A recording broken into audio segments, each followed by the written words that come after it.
Kama ilivyoada, kila siku za Jumamosi nitakuwa nikijaribu kujibu maswali yanayohusiana na muziki wa dansi ambayo nimekuwa nikiyapata kupitia platform mbalimbali za kwangu, kama vile namba za simu au wale wasikilizaji wanaonisikiliza kwenye kipindi cha Uhuru Special pale 95.7, lakini wengine wamekuwa wakinifuata Facebook na nini, wakitaka kujua mambo mbalimbali. Na kipindi kilichopita nilizungumzia mapito ya Orchestra Safari Sound.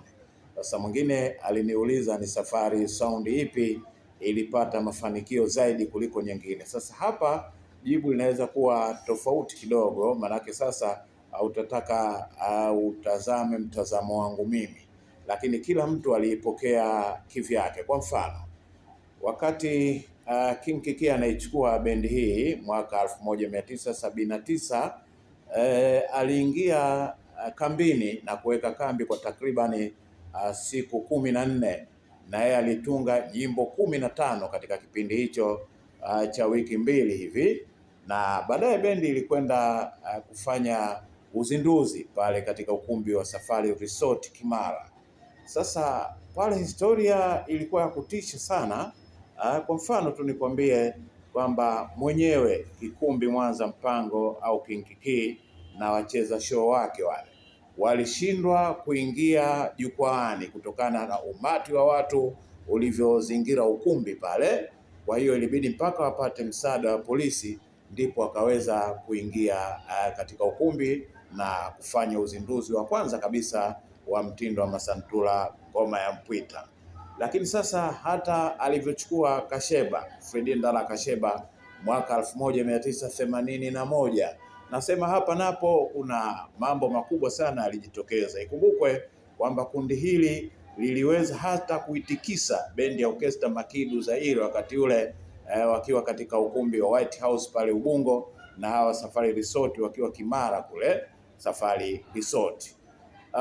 Ilipelekea hata Makwizi kusimamisha maonyesho kwa muda fulani, hii ilitokana na mashabiki wengi kumiminika katika ukumbi ule wa Safari Resort.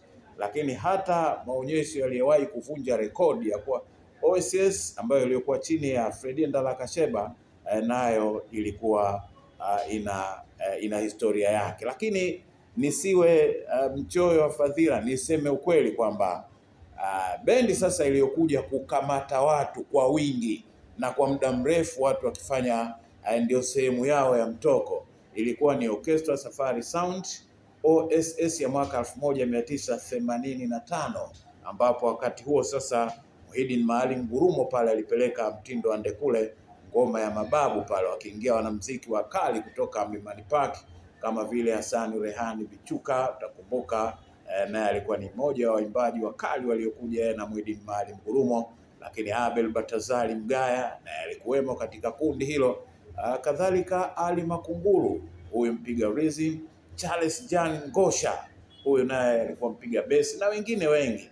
Sasa ukiniuliza ni sehemu gani haswa, naweza nikakosa jibu la moja kwa moja, kwa vile bendi hii ilikuwa ikiingiza wanamuziki wabunifu na kila mmoja alipata manufaa kwa kadiri yake. Kwa hiyo inategemea tu nani alipokea vipi na wakati gani, lakini mimi kama Jimmy Chika Mkubwa nasema kwamba hii ilitamba kwa nyakati tofauti tofauti. Asante.